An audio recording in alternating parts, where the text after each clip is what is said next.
esteja acontecendo. Clube FM. 12h23, está chegando aqui nos estúdios da Rádio Clube o Roberto Feranzovics, ele que é o presidente do Sindicato dos Servidores Municipais aqui de Ponta Grossa. Ontem eles estiveram na Câmara fazendo uma movimentação, né? Mas a gente vai conversar com o Roberto sobre diversos assuntos, né? Principalmente essa situação aí envolvendo a saúde, essa transferência de funcionários, entre outros assuntos. Seja bem-vindo, Roberto. Boa tarde. Muito boa tarde, Mareli. Boa tarde a todos os ouvintes da Rádio Clube. Roberto, como é que o sindicato vê essa situação aí dos servidores da saúde aqui de Ponta Grossa sendo transferidos, né? Começando pela questão do pronto-socorro. Nós sabemos que vários casos ali são cargos específicos, né? Para um hospital, como era o caso do pronto-socorro. E esses funcionários sendo transferidos para unidades de saúde. Há uma grande preocupação também dos servidores, né? De uma possível não reabertura do pronto-socorro. Qual é a posição do sindicato nesse momento? Então, essa mudança nos trouxe bastante preocupação, né? Nós e os trabalhadores em especial, só para os ouvintes entenderem. Nós temos ali diversos servidores, centenas de servidores que atuaram hoje somente no pronto-socorro. Tem pessoas ali que foram contratadas do tempo da Fundação Pronto-Socorro, lá no governo Vosgrau, quando foi comprado o Hospital São Lucas por parte do município. Então estão ali há 20 anos atuando no serviço de urgência e emergência, na UTI, centro cirúrgico, trabalho específico de urgência e emergência. Então, a adaptação desse trabalhador na atenção primária, ele demora um pouco. Então, por mais que o técnico, o enfermeiro, ele tem uma formação genérica, mas ele é especialista nesse atendimento. Então, esse é um ponto. A outra questão, o prejuízo da remuneração desses trabalhadores. Nós tínhamos ali muitos trabalhadores que trabalham no período da noite. Período da noite você tem o adicional noturno, a hora reduzida. A escala de trabalho também no hospital é diferente. Quem trabalha na iniciativa privada também. A jornada normalmente é 12 por 36. A pessoa trabalha 12 horas e tem 36 de compensação, vamos chamar de folga. Para você se readaptar de uma hora para outra na atenção primária ou em outro setor, que é 8 horas diárias, às vezes tem vínculo em outro emprego, o trabalho, o estudo, ou mesmo a questão familiar. Eu conheço muitos servidores o servidor homem, o servidor mulher, que trabalha à noite e cuida do filho durante o dia. Então, para se readaptar é um problema grande. Então, os servidores estão nesse processo de readaptação. Muitos já foram para a atenção primária. O que o sindicato fez naquele momento, como nós não tínhamos como evitar o fechamento do pronto-socorro, nós não temos esse poder, foi de fazer de uma forma para amenizar este prejuízo aos trabalhadores. Então, aqueles servidores que tinham uma unidade de saúde mais próxima à sua residência, então fizemos um processo de escolha de vagas. Então, a Marielle trabalha no pronto-socorro, que é um trabalho mais próximo lá a Santa Paula. Então, foi oferecido alguns critérios objetivos para que não houvesse privilégio para um ou outro. Então, foi para amenizar um pouco. Uma gratificação que os servidores também têm no pronto-socorro para atividade contínua. Eles trabalham sábado, domingo, feriado, eles tinham um valor diferenciado. Então, além da redução salarial que eles têm, em função da hora noturna, da hora reduzida, do trabalho no feriado, tem mais adicional que do local de trabalho. Então, como é que fica isso agora na prática? A gente fez uma discussão com o governo e os trabalhadores que estão ou estavam no pronto-socorro será incorporada essa gratificação. Então, mas eles estão indo todos para unidades básicas de saúde? Quase todos. Outros lá para atenção primária, não, para gestão. Tem outros que estão ali indo para gestão, mas como assim? Tem que ser voltado para a saúde, né? Você trabalhava na saúde? Isso, na gestão tem ali a vigilância sanitária. Ah, sim, entendi. Que fica ali no Paço Municipal. São quantos funcionários do pronto-socorro? São em torno de 360 servidores. 360? 360 que nós tínhamos, né? E entre técnicos de enfermagem, enfermeiros, médicos, zelador, administrativo, raio-x, tem diversos cargos, né? Então, mas a grande maioria foi para atenção primária. Nós temos o Centro Municipal da Mulher, Centro de Especialidades, Central de Consultas. Então, outros serviços, vigilância sanitária, como eu falei, outros serviços que não a unidade de saúde. Você acredita que era necessário fechar mesmo o pronto-socorro dessa forma? Porque as informações que nós tivemos, inclusive a presença da prefeita aqui na semana passada, e questionada sobre o assunto, ela admitiu que não tem um prazo para início da reforma, não tem prazo para terminar, evidentemente, e também diz que não tem dinheiro para a reforma. Ou seja, era possível, porque ela deu a entender que não tinha mais como funcionar o pronto-socorro. Até nós questionamos se é por falta de dinheiro para manter ou porque a estrutura realmente estava precária. Nós sabemos que tem problema há muitos anos, né? Mas você acha que poderia deixar funcionando de forma parcial ou tinha que fechar desse jeito mesmo? Nós sempre entendemos e defendemos que de repente deveria uma alternativa para você fazer uma reforma mesmo com o hospital em funcionamento, porque a Santa Casa passou por reforma nos últimos anos. A Santa Casa tem mais de 100 anos, então passou por algumas reformas e nunca foi fechada a Santa Casa para reformar. O Bom Jesus da mesma forma, outros hospitais. É claro que o governo informa que tem um laudo feito por engenheiros que dizem que há um risco ali para os trabalhadores e para os usuários, para quem estava internado. Então, se realmente existe esse risco, se esse laudo realmente existe, deveria ser fechado para reforma. Mas um ponto é fechar para, mesmo que seja necessário fechamento para reforma. Vamos partir do ponto, mas isso caberia também à Câmara de Vereadores, de repente fiscalizar, fazer uma... mas esse já quer demais. Você quer que os vereadores trabalhem, Roberto? Verificar realmente se esse laudo, porque ele foge um pouco da competência do sindicato, ele verificar se não é a nossa questão é mais para saber o posicionamento de vocês, né? Então, nosso posicionamento é que deveria fazer como outras entidades já fizeram. Há um receio do sindicato, né, que representa aqui os servidores municipais, de que não reabram mais o pronto-socorro, porque nós já vimos esse filme em algumas outras situações, de dizer que vai fechar para a reforma e não abre mais. Há esse receio por parte dos servidores que atuavam no pronto-socorro? Assim, por 2 motivos. Tanto há o receio, a preocupação de que antes mesmo do fechamento, nós tivemos uma reunião com a gestão e uma comissão de trabalhadores do sindicato elaborou um documento em nome dos trabalhadores, pedindo a garantia do município de que após a reforma, né, volte o atendimento ao pronto-socorro e esses servidores que estavam ali possam retornar ao seu antigo local de trabalho. Então eles estão cedidos, emprestados para um outro local. Abriu o pronto-socorro, retorne. E o município, a gestão da Fundação Municipal de Saúde, assumiu esse compromisso. Agora, garantir que isso vai ser cumprido e que realmente o pronto-socorro volte a ser pronto-socorro é difícil. E até porque que essa preocupação dos trabalhadores e do sindicato. Nós tivemos ali o Hospital da Criança, o Hospital João Vargas de Oliveira, que ele foi cedido para o Estado. Então, um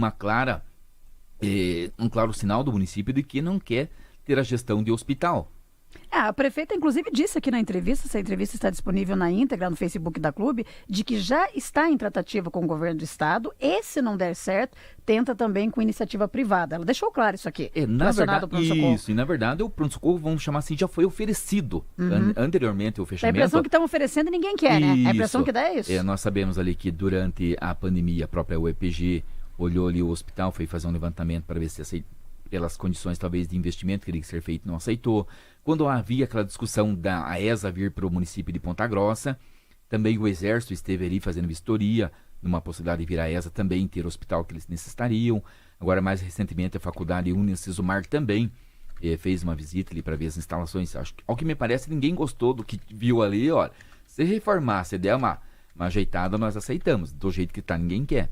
Parece-me que esperamos que não. Esperamos que realmente seja uma reforma e volte, até porque, independente, nós somos representantes dos servidores, mas eu também sou usuário do sistema público, eu não tenho plano de saúde, já fui atendido no pronto-socorro, minha família já foi atendida. Então, o pronto-socorro, ele é um hospital, embora tinha muitas reclamações, como tem outras, mesmo na iniciativa privada, ele oferece um serviço muito importante para a população de Ponta Grossa. Hoje, quem precisa de fazer uma cirurgia da vesícula, por exemplo, estourou a vesícula, como diz o povo no jargão popular, um risco de infecção, ele tem que esperar, aguardar um leito e ser ou em Ponta Grossa ou na região. Às vezes não dá tempo.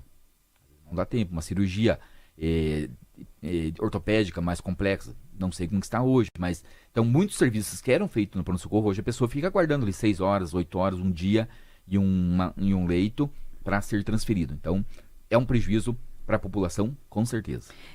Nós estamos notando aí, né? Claro, são vários os pontos da gestão aí que estão deixando a desejar, mas essa área da saúde é uma área aí que tem preocupado bastante, né? Principalmente a população que tem procurado atendimento e não consegue. E essa mudança, quando a prefeita anuncia que vai transformar a Unidade Básica de Saúde Sadi Silveira, né? Que fica em Olarias, em centro de atendimento à criança. E, inclusive, já fechou a unidade para a reforma. Para onde que foram os funcionários? O sindicato está acompanhando isso? Qual é o posicionamento também? Sim, nós estamos hoje, inclusive tem uma manifestação também na imprensa a respeito dessa mudança. Nós, por diversos motivos, nós somos contrários. Primeiro, agora dia 12, quinta-feira, faz um ano que essa unidade inaugurou. Um ano. Os servidores que atuam lá estavam improvisados em um barracão em Olarias. Um barracão que não tinha a mínima condição do atendimento para a população, também do servidor fazer o seu serviço. Anteriormente, eles estavam em uma casa também em Olarias, uma casa que tinha problema de infiltração, uma casa bastante antiga. Então, os trabalhadores dessa unidade já estavam aguardando há muito tempo vamos chamar de casa própria, um local adequado para o atendimento, para ele trabalhar e para dar um atendimento à população daquela região que é bastante densa. Eles são em torno de 8, 9 mil pessoas que são atendidas nessa unidade. E para a população da mesma forma. Hoje eles têm um espaço adequado para o atendimento. Então agora, um ano foi investido ali em torno de 2,3 milhões nessa unidade para atenção primária, para unidade de saúde. Pega e simplesmente muda os servidores, muda o atendimento, sei lá para onde, não se sabe ainda aonde. Então nós entendemos que essa mudança é equivocada, foi investido em recursos para fazer atendimento na atenção básica e não para o atendimento terciário. Há uma discussão, inclusive, sobre a legalidade desta mudança. Inclusive, o nosso jurídico está analisando essa questão e se houver algum problema de legalidade, o sindicato estará abordando, questionando o município e também o Poder Judiciário através do Ministério Público. E a UPA Santana, né? Hoje nós temos aí a UPA Santana e a UPA Santa Paula meio que atendendo de tudo, né? Inclusive a UPA Santa Paula está fazendo atendimento do pai, né? Pronto atendimento infantil. Tudo junto e misturado lá, são várias as reclamações. Teve mais uma situação nessa noite aí de mães aguardando no frio, nos corredores, né, para que os filhos fossem atendidos. Claro, a UPA Santa Paula, eu não vou focar muito aqui, porque lá o serviço é terceirizado, né, Roberto? Já nasceu terceirizada a UPA, mas, assim, equivocadamente. A UPA Santana, que não é terceirizada, e aí sim, né, conta com os servidores municipais, e você já fez várias abordagens aqui na Rádio Clube falando sobre a falta de segurança, sobre a falta de estrutura. É um local que também passou por uma auditoria da Secretaria de Saúde do Estado e aponta diversas falhas, inclusive nem é credenciado como UPA, como a própria prefeita reconheceu aqui. Como é que está a situação hoje da UPA Santana, em relação até mesmo à demanda de atendimento e ao número real de servidores? Com tantos servidores sendo transferidos, por exemplo, do pronto-socorro, acho que é possível pelo menos desafogar e melhorar o atendimento da UPA Santana. Dos servidores que saíram do pronto-socorro, pouquíssimos, não sei se algum foi, mas se foi um número bem reduzido para a UPA Santana. Até porque, infelizmente, há a intenção do município em terceirizar esse serviço através de uma OSS, que é uma organização de saúde. Então, lá está também uma expectativa muito grande, uma incerteza dos trabalhadores deste local quanto à permanência deles. Então, existe o risco de repente, acontecer o que aconteceu no pronto-socorro também com os trabalhadores da UPA Santana serem transferidos para outros setores. Ontem vocês estiveram na Câmara dos Vereadores, né? Fizeram uma manifestação, na verdade tem a ver com a área da educação, né? Daqui a pouco a gente fala sobre isso, mas vocês entregaram também um pedido direcionado aos vereadores, especificamente ao presidente da Câmara, para que seja encaminhado à prefeita, né? O Daniel Mila. Vocês estão pedindo que o novo secretário ou nova secretária, né? Não sabemos, de saúde, seja de carreira, né? Ou seja, servidor público, né? Servidor da prefeitura. Qual é a chance aí que vocês têm de ser atendidos, né? Porque normalmente esses cargos acabam indo para comissionado, né? Em termos de chance, é difícil a gente fazer uma previsão, Marielle, mas nós entendemos e defendemos a nomeação do servidor efetivo, por diversas razões. Vale destacar que o Rodrigo Manjabosco né? Sim. Médico de carreira do município, né? Sim. Só que a prefeita acabou jogando, digamos assim, toda a responsabilidade dos problemas da saúde para cima do Rodrigo Manjabosco, né? E não existe em qualquer setor uma pessoa somente responsável. É uma questão de gestão de governo, do que foi colocado como proposta durante a campanha, enfim, aquilo que é debatido. Então não é uma pessoa só que define os rumos da saúde ou da educação ou qualquer outro setor.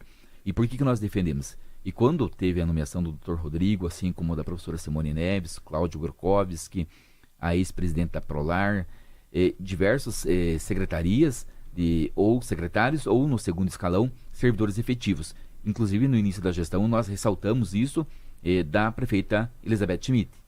Por que é importante ter um servidor efetivo? Porque ele conhece a história do serviço, conhece o serviço público mais do que alguém que vem de fora. É a garantia de que vai ter melhor condição de gerir ou não a saúde ou outro? Não, mas pelo menos você coloca alguém que tem conhecimento. Melhor do que você trazer alguém que cai de paraquedas, que não conhece a saúde do município, ou que de repente você fica ali com alguém comissionado, que é alguém ligado a algum grupo político e que por qualquer motivo ele sai de repente. Então todo o trabalho, todo o conhecimento que ele tinha, ele levou embora. E nesse caso o servidor agrega, independente se é um médico, um enfermeiro, um farmacêutico. Nós já tivemos o Dr. Edson Alves, dentista, com muitos anos de carreira. Então, ele tem bastante conhecimento do serviço público. E na questão do servidor, ele também conhece as dificuldades dos servidores e também daquele que é atendido, porque ele já vivenciou o atendimento. Então, nós entendemos que é melhor para os servidores e também para a população ter um secretário que conhece, sim, de saúde. Porque quando a gente fala de gestão em saúde, né, como você bem lembrou, não é só o secretário ou secretária, tem que pensar em todo. E por isso que a gente está debatendo aqui também essa situação dos servidores, porque reflete no atendimento, né, da população. Mas para isso é preciso que tenha um comando efetivo também e que as coisas aconteçam, né? Você acha que a cidade de Ponta Grossa está, digamos assim, sem comando, Roberto? Como é que vocês veem isso pelo sindicato? Especial na área da saúde, nesse momento, sim. Embora nós temos lá designado interinamente o Dr. Gustavo da Mata, que é procurador-geral. Era para ser a prefeita, né? Mas nem poderia assumir, né? Mas não é a área dele. Ele está lá, foi nomeado, enfim, está fazendo o seu trabalho, mas não é a área dele. Ele não tem condição de fazer um bom trabalho. Assim como se nomeasse o Roberto Amarelli, seria da mesma forma. Não é a nossa área, não temos o conhecimento, e eu entendo que ele não tem nem tempo hábil porque a saúde, entendo que é a secretaria mais complexa que se tem dentro do serviço público. Porque é 24 horas, aquilo não para. Não vamos nem falar da pandemia, que é algo excepcional. Mas ali vem a questão do surto de febre amarela, vem outras epidemias, H1N1, o inverno, que também traz muita dificuldade do atendimento. Então ela é muito dinâmica. Então a pessoa tem que ter uma dedicação exclusiva, não digo 24 horas por dia, mas eu fico imaginando o WhatsApp, o celular de um secretário de saúde. Então você responder por uma pasta tão importante, que é a Procuradoria, e acumular com a Secretaria de Saúde, não tem como dar certo, nem com o Dr. Gustavo e nem com uma outra pessoa. Então tem que nomear, sim, um secretário, uma secretária efetiva o mais rápido possível. Nós já estamos há alguns dias sem secretário nessa pasta tão importante e com todas essas mudanças que nós estamos tendo, o centro de atendimento à criança, o fechamento da unidade e os outros serviços do dia a dia que trazem bastante preocupação à população. É defetivo mesmo de mudança, nós só temos essa unidade que fechou, né? A unidade Sadi Silveira para a reforma, né? Que eles vão fazer para transformar em centro de atendimento. A reforma do pronto-socorro, mas eu digo efetivo de melhoria, nada ainda, né? Não, só anúncios que foram feitos. Só anúncios por enquanto. E essa questão da unidade, outra questão ali é a questão do espaço ali, né? Conversamos com algumas pessoas, com servidores, não tem um espaço adequado para esse atendimento. As salas são consultórios para fazer o atendimento de uma ou duas pessoas, não para internamento, para um atendimento, nem um espaço físico para que a população aguarde, os pais aguardem com suas crianças ali, com seus filhos. Então entendemos que até para o atendimento ele vai ser, por mais que você faça uma reforma rápida, e a prefeita anunciou o atendimento para o próximo dia 16, não é possível você fazer uma reforma adequada naquele espaço, adaptar para um centro de atendimento à criança. Entendemos que vai dar problema para o atendimento e para a acomodação dos pais com os seus filhos. Nós temos ouvintes interagindo conosco pelo 429-9870-9704. É um servidor que prefere não se identificar. Ele diz assim que ele está entre os servidores do pronto-socorro, né, que está sendo transferido, está acompanhando aqui, parabenizando o Roberto pela entrevista. E ele pergunta o seguinte: diante de ilegalidades, né, de acordo com a função que eu exerço e para onde estou indo, que é a unidade básica de saúde, é possível acionar a prefeitura na justiça por isso? Se houver um problema de desvio de função, com certeza, isso não vou dizer que é simples, mas é algo que o sindicato vai fazer, com certeza. Mas primeiro a gente tem que ter esse diagnóstico. Até hoje, né, nós não tivemos nenhum servidor que nos procurou que está em uma outra função para a qual ele não foi contratado. Se ele é técnico de enfermagem no pronto-socorro, ou ele vai para uma unidade como técnico, zelador, administrativo, assim por diante. O desvio de função ele não pode ocorrer. Legalmente, o município pode transferir o servidor para um outro setor, desde que na mesma função. Não pode ter o desvio de função, não, né? Não pode, é Mais irregular. gente interagindo conosco, o Luiz Eduardo, ele diz assim: pergunta aí para o presidente do sindicato se a prefeita pagou ou deu calote nos professores. Eu acho que ele está se referindo ao piso do magistério, né? Vamos sair um pouquinho então da saúde para responder essa pergunta. Vale lembrar que teve protesto, né? Os professores protestaram, entraram em greve. No primeiro momento a prefeita foi bastante resistente, né, em conceder aquele reajuste do piso nacional do magistério. Mas já caiu então na folha dos professores? Não, ainda não. Não pagou? Não.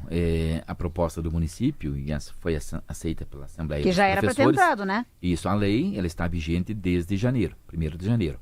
Em um primeiro momento, o município aplicou um reajuste de 10,79, agora não vou lembrar, 10 ponto alguma coisa. 10,16. Ficou um pouquinho acima do valor da inflação do ano passado, foi 10,06. Fugiu os milésimos. 10,16.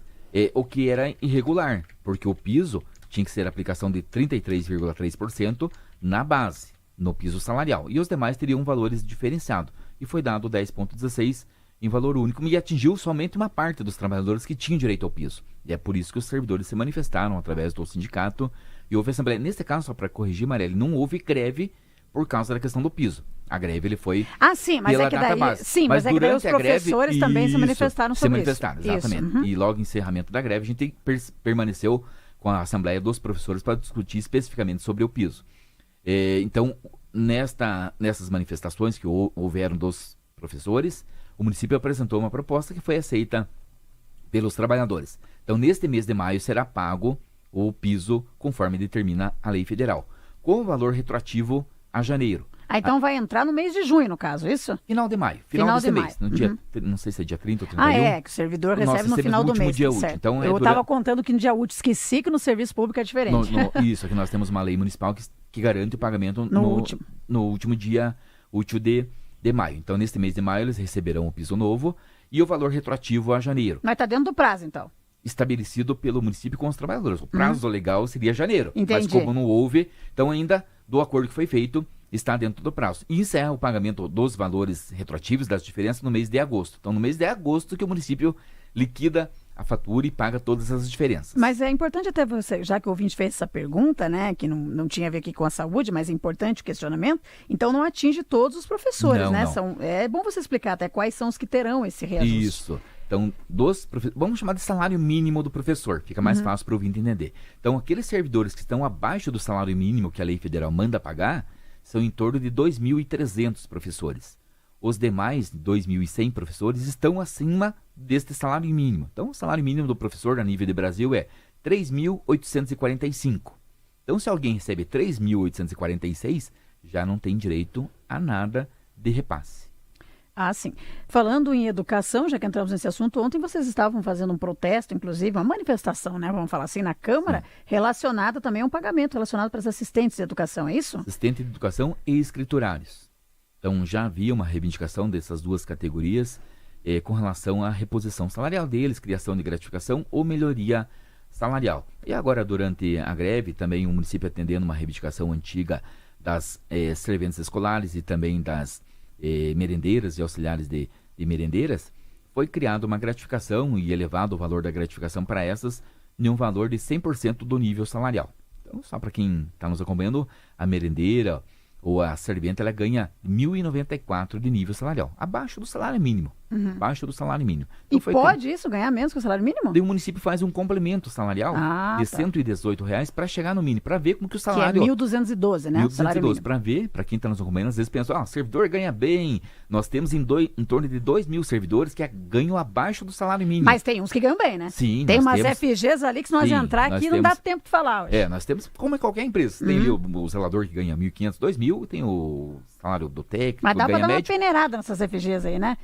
Seria uma discussão... Sei que não é função do sindicato, mas é custo também, né? Mas seria um debate que o sindicato toparia em fazer tranquilamente, e há um número grande de FGs. Então, nós defendemos que se pague um salário fixo, um salário efetivo maior, e que o servidor não dependa da FG. Porque FG muitas boa vezes, né, enquanto você está recebendo.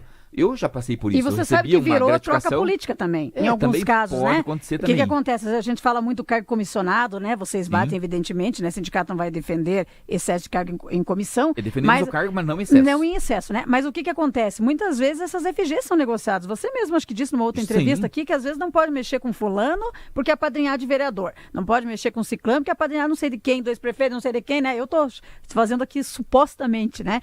E aí o que acontece? Essas FGs acabam sendo negociadas de forma política também. Infelizmente. Não em todos os casos. Não, né? sim, não. Isso vamos chamar de exceção, mas ele não vou dizer que existe, porque senão eu estaria mentindo. Infelizmente, essa questão política, do envolvimento político, às vezes, da Câmara de Vereadores ou de outras pessoas que não estão envolvidas, não tem cargo nomeado, mas tem influência política. Existe isso. Nós já tivemos casos que relataram para o sindicato de estagiário que foi indicação política. Até o estagiário já está tendo indicação política. Nossa, já começa a mamata ali no estágio, né? Você imagina não é culpa do estagiário, não é culpa do estagiário, mas culpa de quem indica. De quem usa o estagiário, quem usa a FG, de quem usa o cargo comissionado para ter, de repente, oferir alguma vantagem, algum poder dentro do serviço público. Isso está errado. Nós não defendemos isso, criticamos isso veementemente. Em relação aos cargos comissionados, o que deu aquele pedido? Vocês chegaram a pedir, né, para que a prefeitura reduzisse o número de cargos? Teve uma resposta? Isso foi para o Ministério Público? Só vamos concluir ali da manifestação de ontem dos trabalhadores, dos assistentes de educação e escriturários. Então, eles tinham um encaminhamento, teve reunião com a secretária de Educação, mas não teve uma reunião com o governo, com a gestão. Então não tem uma resposta para isso. Não teve resposta e os servidores estão esperando alguns meses em assembleia decidiram de fazer um manifesto para que eles sejam vistos e ouvidos. Ontem estivemos na Câmara e tivemos ali o apoio dos vereadores, tanto da oposição quanto da situação, no sentido de que o governo atenda eles para ouvir a proposta, ou atender, ou apresentar uma contraproposta, ou dizer não. Ou dizer não também é a resposta, mas tem que ouvi-los. Então, ficou estabelecido isso e os trabalhadores vão aguardar até a próxima semana uma reunião com a comissão que foi indicada já em assembleia. Aquele vale alimentação que entrou junto ali no acordo, porque acabou com a greve, agora sim, né, falando da database, né? A database vai ser pago 2% em setembro, né? É isso. De setembro. E o vale alimentação de trezentão já estão pagando. Sim, no dia 29 de abril, né, o pagamento de abril, conforme foi decidido pela Assembleia, foi pago a todos os servidores. E em relação, então, aos cargos comissionados que eu perguntei para você, o que deu a demanda que vocês encaminharam para a Prefeitura? Vocês fizeram um pedido para que fosse reduzido, né, o número de cargos. Houve alguma resposta? Por parte do Executivo, a resposta foi de que eles estão verificando que é uma necessidade, que os cargos têm uma Inclusive, nomeações continuam, né? Você tem o número atualizado hoje de cargos comissionados? A última atualização nossa, 264 cargos comissionados. 264. Houve uma pequena redução, mas muito longe daquilo que nós entendemos como adequado. E nós sempre defendemos assim, Marielle, e aqueles que estão nos acompanhando. Nós, o Sindicato dos Servidores, não é contra, nós não somos contra o cargo comissionado. Sempre dou exemplo. Se eu for prefeito, vai ter cargo comissionado. A Marielle, por exemplo, pode ser nomeada para cuidar da comunicação. A Marielle não pode ser nomeada para a saúde, para cuidar da manutenção de veículos. Ela não tem conhecimento para isso. E assim, qual que é o papel do cargo comissionado? É defender aquilo que foi proposto pelo candidato enquanto na campanha. O plano de governo, é para fazer a gestão do plano, não é para atender o cidadão, não é para furar a fila de consulta, não é para arrumar vaga para a escola e CMEI. Então é para fazer a gestão. Para fazer a gestão não precisa de 200 e poucos, 300 cargos. Nós entendemos ali que com 130 cargos dá para tocar tranquilamente, como outros municípios o fazem. Então, o gasto é muito alto, principalmente em época de vacas magras. O município reclama sempre que está com déficit, que não tem recursos para conceder reajuste ou para outros serviços para a população. Então, se está com dificuldade financeira, tem que fazer economia. E os cargos comissionados gastam mais de 1,5 milhão por mês. Mais de 1,5 milhão por mês com cargos comissionados. Alguns que são indicados politicamente e não têm conhecimento de gestão. Seria a questão de reduzir, né, pelo menos pela metade. Aí o e número nós temos de uma cargos. denúncia, porque nós fizemos a denúncia na Câmara de Vereadores, encaminhamos para o próprio município, e tem uma denúncia feita pelo sindicato em fevereiro de 2020 que está no Tribunal de Contas. Até durante o mês de março, o ex-prefeito Marcelo Rangel foi citado pelo Tribunal de Contas e a prefeita Elizabeth Schmidt também. Então esse processo no Tribunal de Contas está em andamento e o município e o ex-prefeito estão fazendo a sua defesa. E sobre esses fechamentos aí, né? Eu tenho dito que a Elizabeth tem o governo do fecha tudo, né? Fecha Prolar, quer fechar a TV Educativa, já fechou a autarquia de trânsito, né? Fez a extinção dos órgãos, né? Com suas estruturas. E aí, ela está exonerando os cargos comissionados desses órgãos ou está só transferindo para outros locais? Só transferindo de local. Mas daí não dá economia, então? Não gera economia. A economia é mínima no que diz respeito ao servidor. O fechamento ali ocorre, mas nós entendemos que não é para gerar economia. Não vemos uma economia tão grande assim, porque você fecha a TV educativa que está para fechar. Você vai ter a economia ali da parte administrativa, combustível, uma coisa ou outra, material, mas o pessoal que é o maior despesa não vai economizar porque eles vão para outro setor, na Prolar e na CPS. Pelo contrário, a questão da despesa ele vai aumentar um pouco, porque esses servidores hoje que eram da Prolar e da CPS, eles não eram servidores efetivos. A partir do momento que eles forem incorporados para a administração pública, eles se tornam efetivos, entram no limite prudencial. Então eles não eram efetivos e agora com esses fechamentos passam a ser efetivos. Isso, porque na Prolar eles eram uma companhia de economia mista. Então o trabalhador ele poderia ser demitido, assim como na CPS. Eles eram contratados através de um processo seletivo, mas não tinham estabilidade. A partir do momento que eles vão para a administração direta, eles têm estabilidade e entram no limite de impacto financeiro. Nós conversamos com Roberto Feronzovics, presidente do Sindicato dos Servidores Municipais. Quero agradecer a sua participação aqui conosco, né, trazendo aí as informações do sindicato a respeito dessa situação da saúde aqui em Ponta Grossa e outros assuntos. Espaço sempre aberto, Roberto. Uma boa tarde. Agradecemos a você, Marielle. Uma boa tarde a teus ouvintes e estamos à disposição sempre para trazer as questões que envolvem o serviço público municipal. 12h52, vamos ao intervalo e já voltamos com a previsão do tempo e as últimas informações do Jornal Falado Clube.